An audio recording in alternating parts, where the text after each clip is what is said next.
Hello and welcome to our first session, which is called Finding Your Voice with Caroline Goyder. Um, Hello, Caroline. Hello, looking forward to it. So this session is sponsored by Pickle Jar Communications. Thank you guys. We've just watched your video. It was lovely. It's much better than mine that's coming up later on. So just a little introduction about Caroline.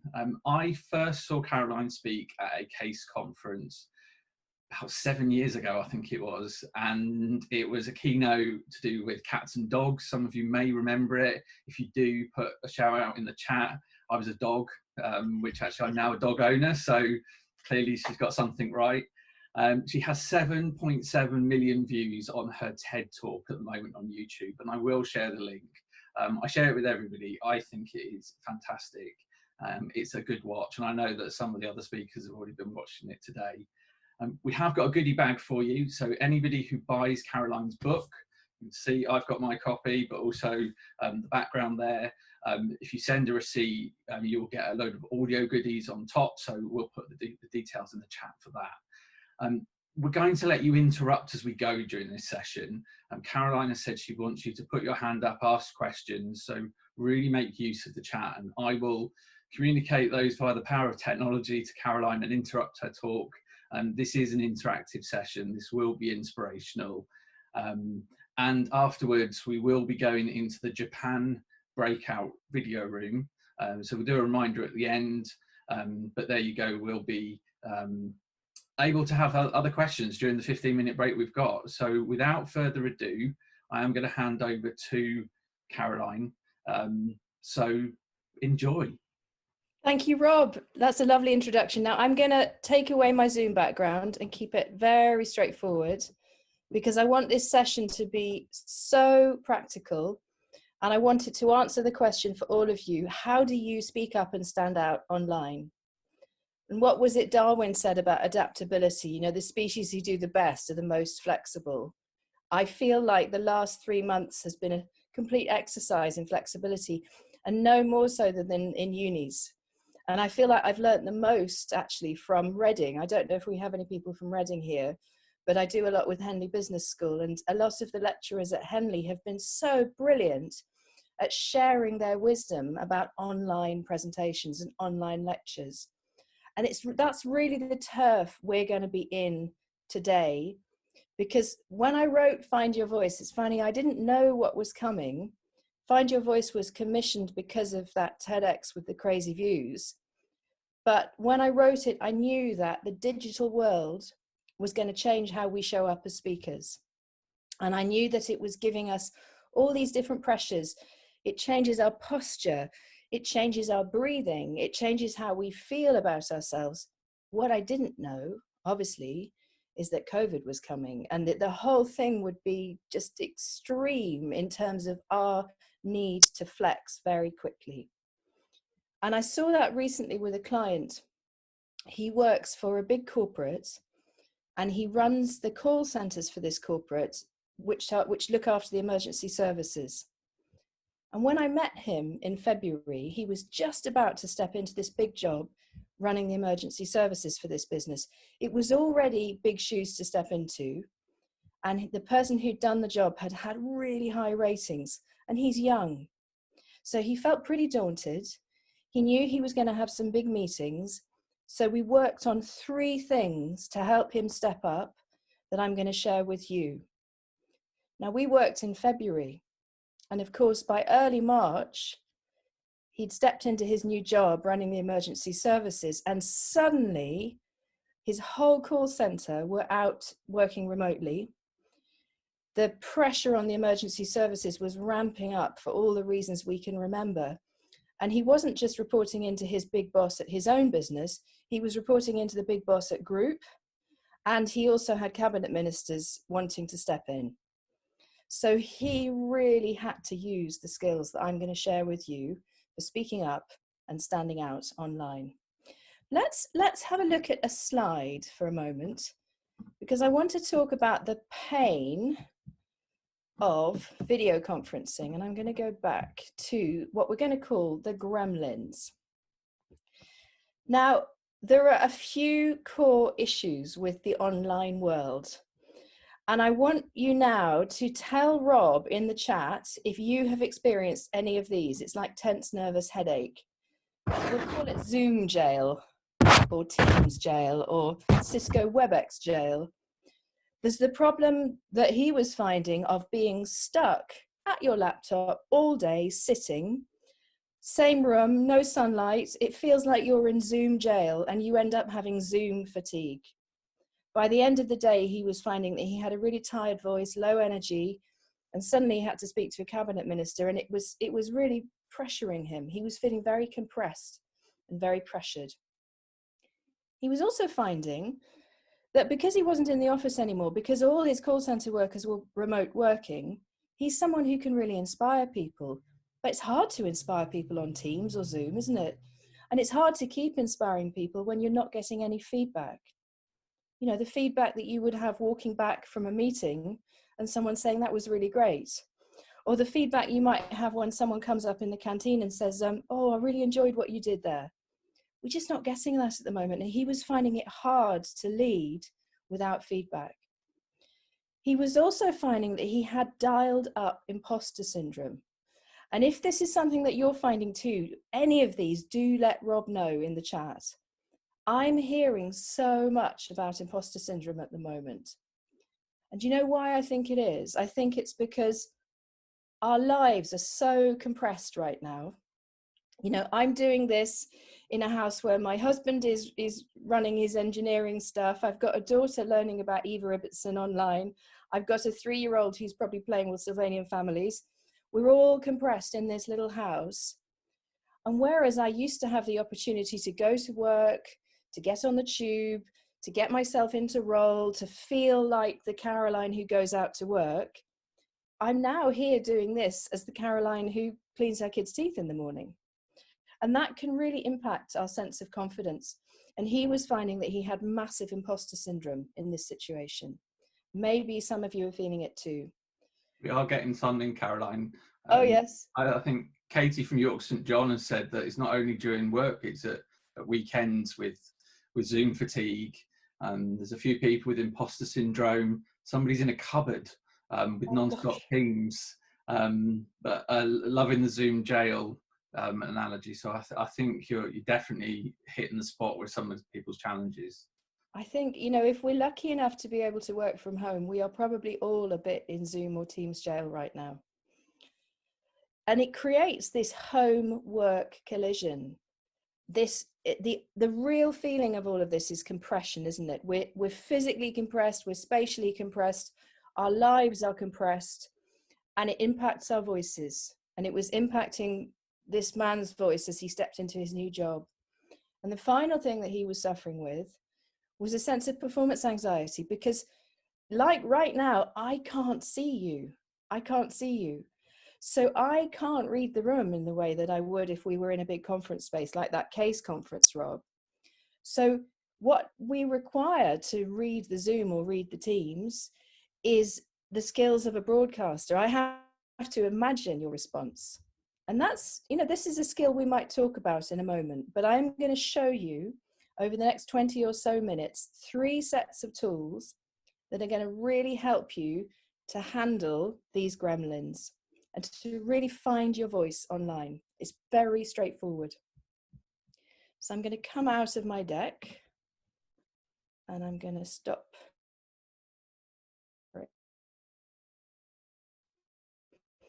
Let's think about some antidotes. Now, I'm going to invite you all, if you can, to stand up, because I know Rob was talking about yoga. Moving is brilliant. So can I can't see you, so I'm just going to trust you. Can I get you all to stand up and just do a big stretch?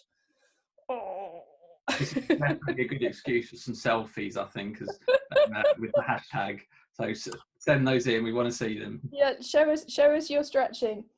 And I want you to, here's my first tool, and it was the first tool I shared with our friends running these call centers for the emergency services. I said, in your meetings with your big boss at group and with these cabinet ministers, stand up. Because the first way to get out of Zoom jail is to choose to stand. So I don't know about you, but I've invested in a laptop stand, super cheap on online retailers. And What this allows me to do is stand up and talk to you rather than sit down. I've seen people use ironing boards, I've seen people use mantelpieces, but the first thing I'm saying to clients, and the first thing I said to him, stand up. Because if you know how your voice works, well, let's all take a hand. Let's put a hand on our tummies and let's let our shoulders relax. Let's feel our feet really planted on the ground. Let's imagine we have a book on our head. I might even take a book. You can actually have a book. There we go. Put a book on your head. This is a good selfie. And just have a sense of really feeling your feet ground into the floor. 10 meters, 20 meters, 30 meters. Oof, can feel mine grounding all the way to the core of the earth. And then imagine that you could breathe through the soles of your feet. And imagine that your tailbone is like a really heavy dragon's tail that is grounding you down into the floor. And then you can take the book off if you have one. And just have a sense of that hand on the tummy and feel that as you breathe in, the tummy moves away from your spine. And as you breathe out, the tummy moves back to the spine. Now, this man who runs all these call centers is a lovely, warm, friendly, relationship-focused person. And what he was finding on his video conferences that he was talking really fast because he wanted to please people. And of course, that doesn't work when you've got a very high task, high credibility audience. So what I said to him, get your feet grounded, stand up, shut down all the tabs on your screen, shut down your phone before the meeting, get centered. And before you speak, have a sense of breathing out, waiting for the breath in, and then really speaking and using that sense of voice power to fuel you and to power you. And he said instantly he felt so much more confident. So your first tool is really get grounded, stand up, feel your breath low and wide. And then the final part of this section is slightly counterintuitive because I can see the little green light on my screen and I know that's all of you. But if I talk to the screen like this and send my voice to that green dot, what you'll notice is that my vocal energy really drops. So there's a paradox, which is, of course, look at that lovely light. I imagine your faces, but I have to send my voice out there beyond the screen. So maybe now, everybody who's up for it, can I get you to, if you're not standing now, can I invite you to stand up again? And we're all going to say the days of the week, looking at our camera, but sending our voices to, I can see the Isle of Wight out there, whatever you can see in the distance, okay? We ready? So we're going to ground our feet, stand tall, dragon's tail, hand on tummy, breathe out, wait for the breath in. Monday, send it to your Isle of Wight. Tuesday, Wednesday, Thursday, Friday, Saturday, Sunday. So different from what I'm telling people off for doing at the moment, which most people are doing is leaning into the screen, hunching forward, Monday, Tuesday, Wednesday, Thursday, Friday, Saturday, Sunday. Go back to the opposite, stand up, head up, feet grounded, send your voice to the distance, look at the camera, Monday, Tuesday, Wednesday, Thursday. So simple, will rock your video conferences. And one of these tips did come from Reading, if anybody's from Reading. One of the lecturers said, I really find that when I stand up, my lectures are so much better. And I thought, that's interesting, I'm going to try that. And it was a game changer. So thank you, Reading. Okay. Rob, any questions coming through at this point? Not just yet. I think people are saying that they love, Ramani said she loves the standing desk that she's got and is grateful for her colleagues that dropped it off to her house before lockdown. So big shout out there. Morgan in our team has already, he's up and running, standing up with you. I've Awesome. seen a few pictures on social of people balancing books. Alex says he's felt good after that. So I think you're hitting the mark there. People are feeling energized, and I think especially for those that are tuning in for 24 hours with us, Yes. let's remember this and let's carry on doing it a few times during the day. Izzy's had a good stand and stretch. And Rachel from Lancaster asks, could you explain the reasons for speaking slowly? Yes, now Rachel, that's perfect timing. Thank you for that, because I'm going to show another slide. What I'm not saying, Rachel, is speak really slowly, because that's going to be really dull, isn't it? So you can speak fast and with energy, but what you have to do is look after your pauses. And there's a very specific reason for that in the nervous system. So if we go back to my client, he wants to please, which is why he's done so well at his job to date. Now he's got an audience that don't want him to please, they want him to really deliver in a high visibility crisis moment, okay? The risk is that he dials up wanting to please. He tries to friend them, because we get into fight or flight. When I hit fight or flight, my system is saying punch someone, hide under the table, run away, or friend. And those things have an effect on my voice. If I think punch them unconsciously, then I'll get aggressive and reactive, maybe defensive. And you've probably all seen that on video conference recently. If I think run away, then I'll start to speed up. And you've probably heard that breathy, high energy voice on video conference in the last few months as well. It makes you feel stressed. Some of the cabinet are doing it at the moment. Not good. Freeze is when I go blank. You just can't remember what you were going to say, or you stay silent. You've probably got people in your teams. You've probably seen that happen. You may have done it yourself.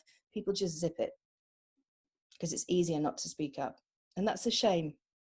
And the final one, which he was doing, is that fight or flight makes people friend. And it becomes all about relationship. And of course, that doesn't work with senior leaders. So what we need to do is to get the nervous system under control.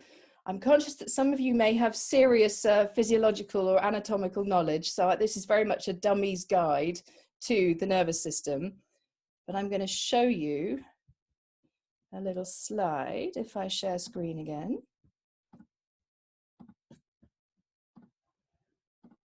There we go.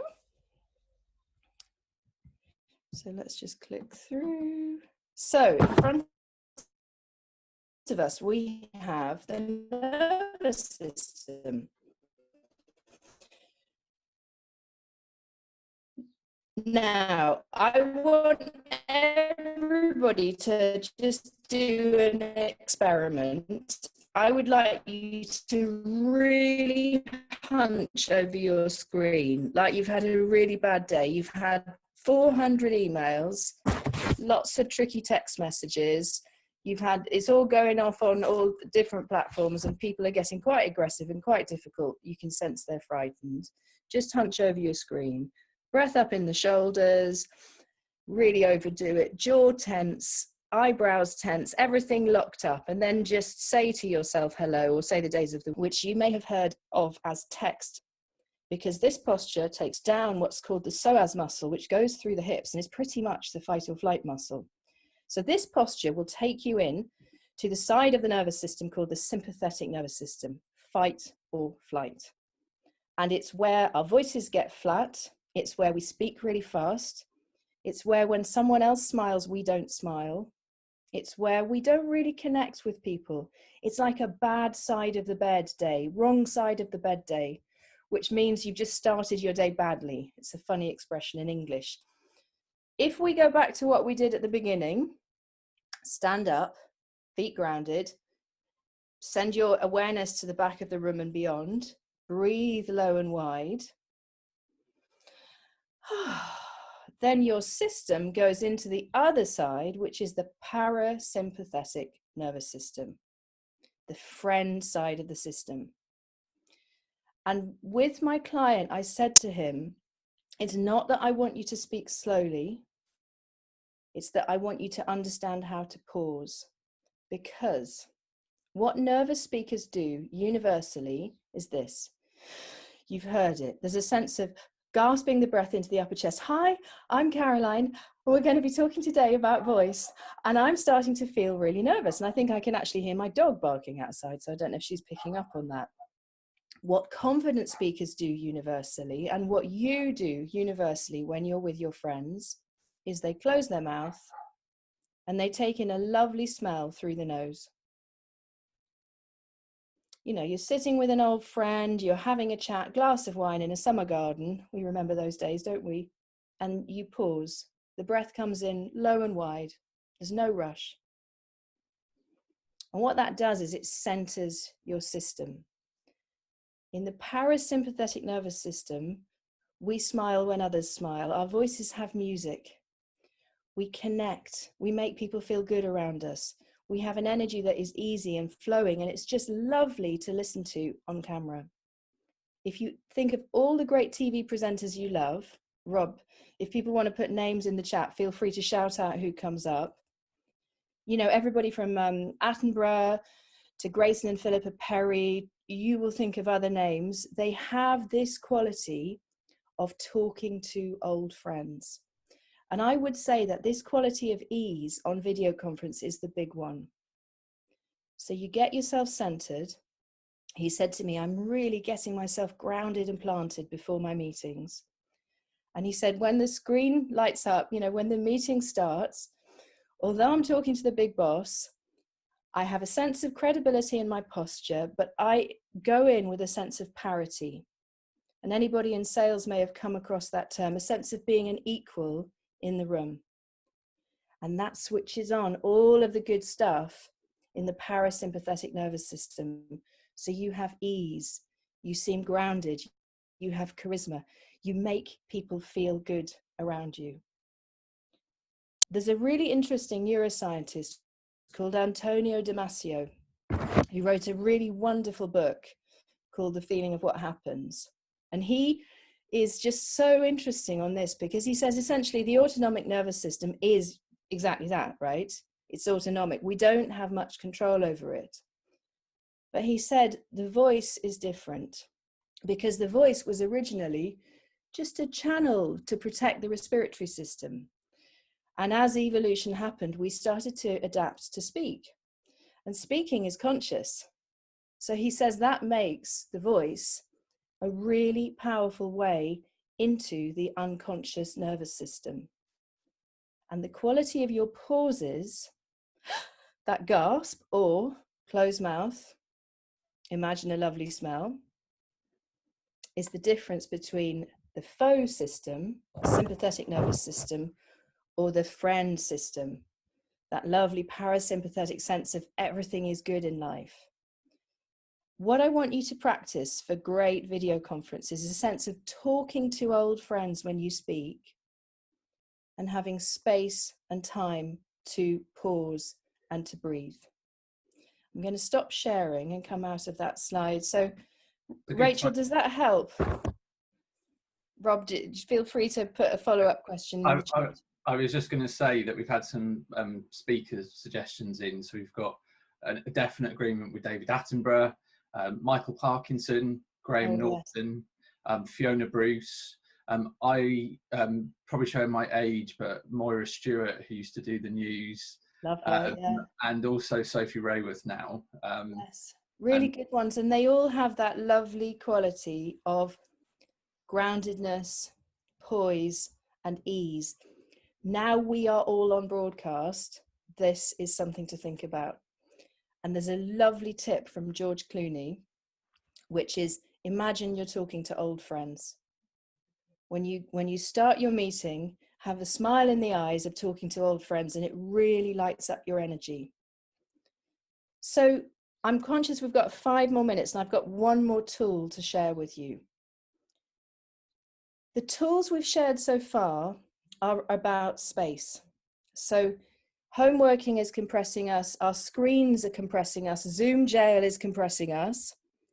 The antidote is to take up space. The secret to finding your voice online is to take up space. Take up space spatially. Stand tall. Send your voice further. Take up space in your breath.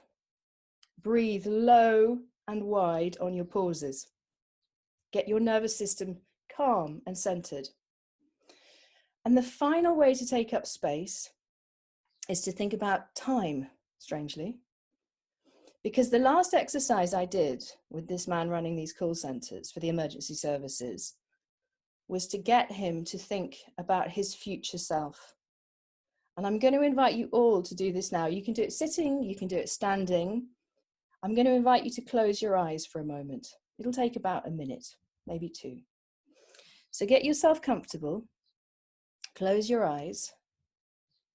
Imagine you have a movie screen in front of you. And on that screen, in a moment, you're going to see your future self. You're going to see your ideal future self. So it could be 2 years, 5 years, 10 years, 20 years, totally up to you. And that future self is in a lovely place, the perfect place. And seeing it makes you feel really happy. So go forward and see that you over there in the distance on that screen right now. Light up the screen. Turn up the colors. See what's around them. See what they're wearing. See how they're sitting or standing. See who surrounds them. Maybe there are people, maybe there aren't. Notice the details about the environment.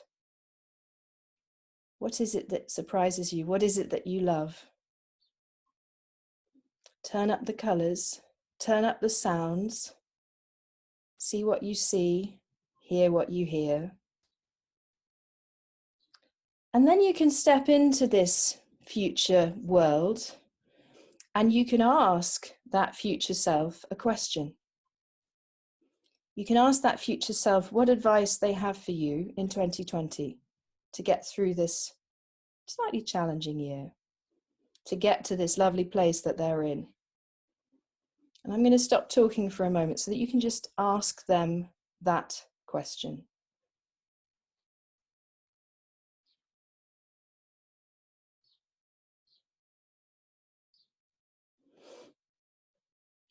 And you might want to write down any advice they give you. So that's a different kind of space. If you are feeling locked in by Zoom jail, you can stand taller, you can breathe wider, or you can go forward in time and ask that future you what advice they have for you. With my client, he said, the first meeting I had with the big boss at group and the cabinet ministers, he said, I felt myself ground. I felt myself stand tall. He said, I asked my future self what advice he had for me. And he said, trust yourself. And he said, I walked in and I thought, this is not about competing. I don't have to be better than my old boss. I don't have to be better than these people. I just have to contribute to this very tricky situation. And he said, I walked in and I just thought, how can I help? And he said, I went in, I was present, I was credible, and it worked. I was so proud of him. I thought, I want to give you a hug, but I couldn't because he was on video conference. So those are the 3 tips. Stand tall, breathe wide, project to your future self that will help you really find your voice on video conference. Thank you. And I know we have questions now, Rob. Yes, thank you, Caroline. I really enjoyed that. I'm going to kick off with a cheeky question. Go for it. I sit and watch the press conferences on a daily basis. There are some people who clearly have had training. Like I think Rishi Sunak has had some sort of training. What advice would you give Matt Hancock? Well, so I watch Matt Hancock and I see in him someone who is in fight or flight. I mean, I'm not surprised, right? As much as I don't have enormous amounts of respect for him, I do really think that they are all in a really tough job.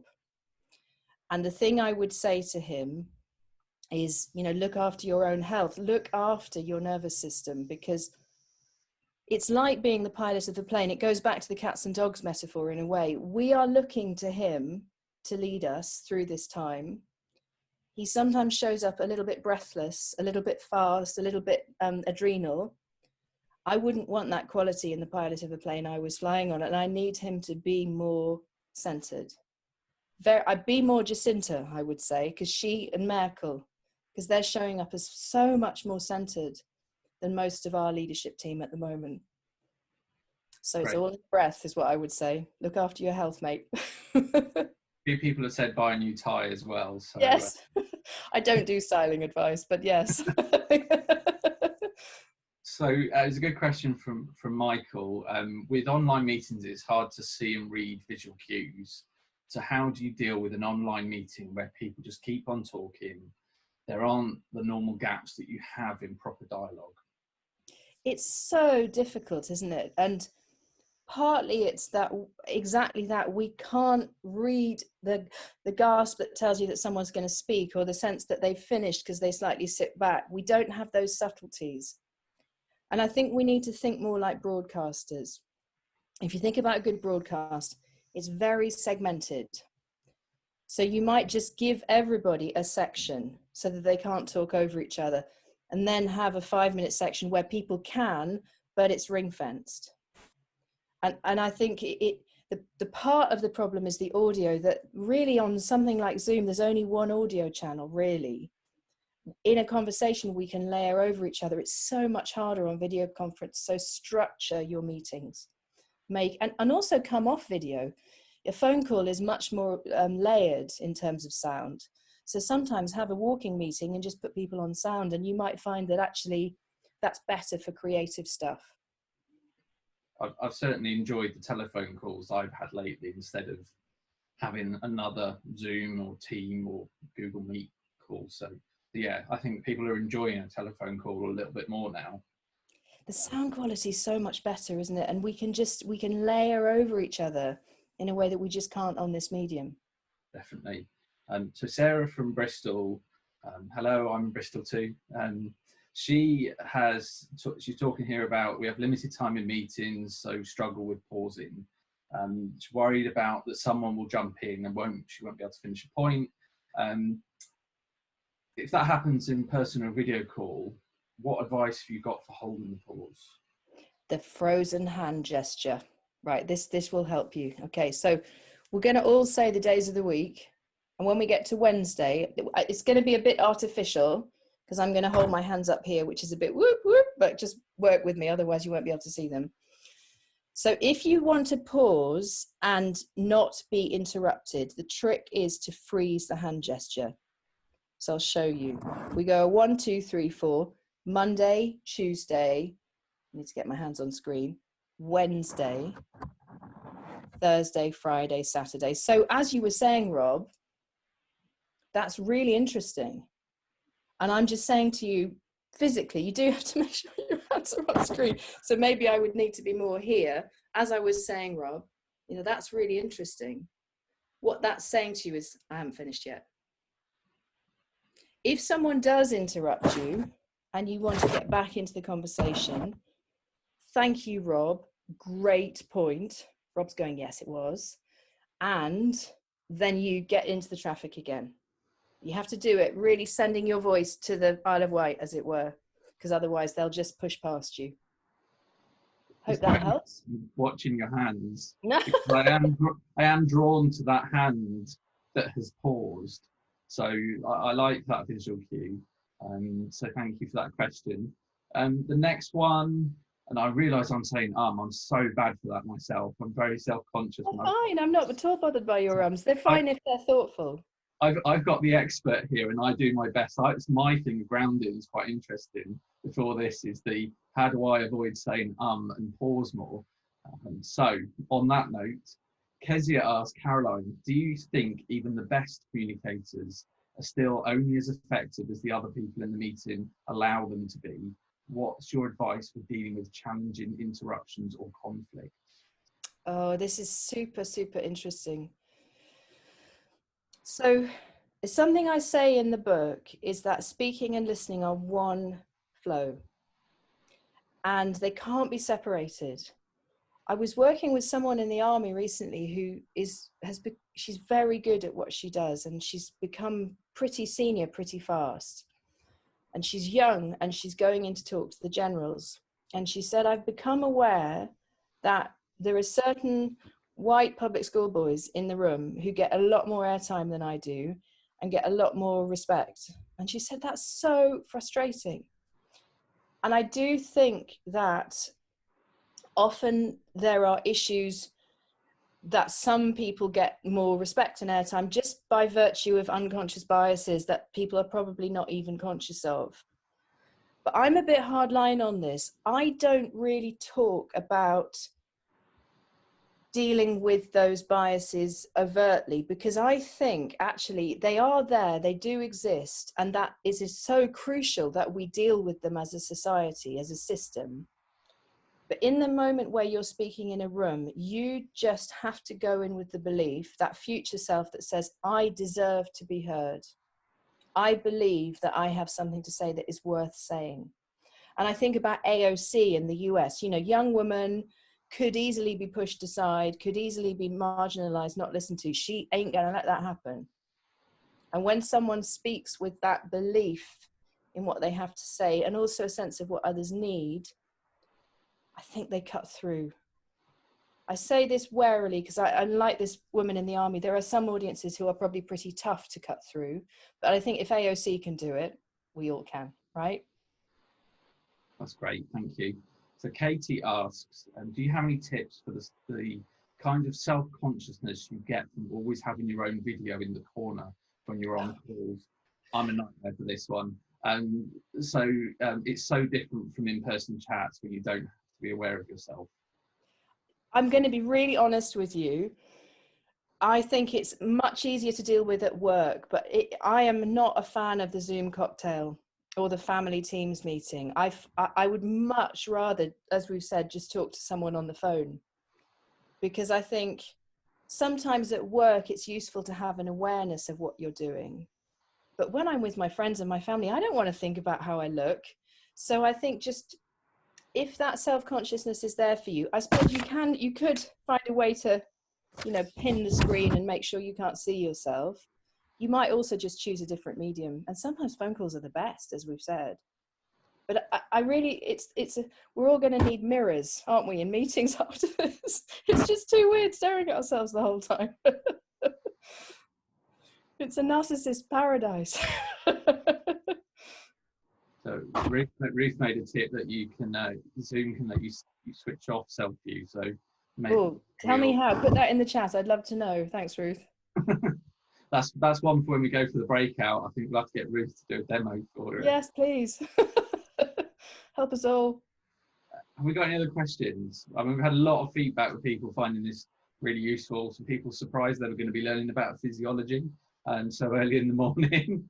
As I said at the start, it was really something different from just being sort of social media driven. But you can see how this is useful in the workplace. We're all probably about to embark on pushing new ideas to help with sort of COVID situations where we want management to buy into our ideas. To use some of these grounding techniques, I think could really help us to deliver our message in a way that convinces line managers, execs, that what we have recommended is the right thing. Because quite often people don't understand social media. And the final point on that is that now Twitter is doing audio, now social media is embracing video. You're probably going to need to teach them these tools as well. Yes, there's a fear that some people in the senior teams not getting hold of social accounts. It tends to shiver down the spine of many a social media manager. I bet. Maybe we should get them all to sign up for your audio sessions, which I will. I am going to copy that in now because I know we talked about it at the start. So if anybody does buy the book, Caroline is giving people the free audio courses for you to actually go and listen to. I would suggest not listening to them in the car is my rule for me, because I find myself get so engrossed in them that I shouldn't drive and listen with that one. But perfect for walking the dog. I know we've got a few dog owners here. I've seen the pictures on Twitter. And we are going to be going over to the Japan video breakout room for Caroline. I just wanted to say a few more points that we have recorded this session, so you will get it to watch back again, so you can practice the book balancing, grounding. We do continue to have chats about this throughout the day in all the different chat rooms. And finally, a thank you to Caroline for kicking the conference off. I've thoroughly enjoyed this. It seems like everybody else has from the chat. So Caroline's going to jump off of this in a second, and we will go over to the Caroline will go over to the Japan room if people want to chat to her on video chat. So lots of thanks coming to you, Caroline. Oh, thank you. I felt your energy coming down the screen, and thank you for a brilliant comparing, Rob. Lovely balance of credibility and approachability. Perfect. Thank you so much. Thanks. I will head over.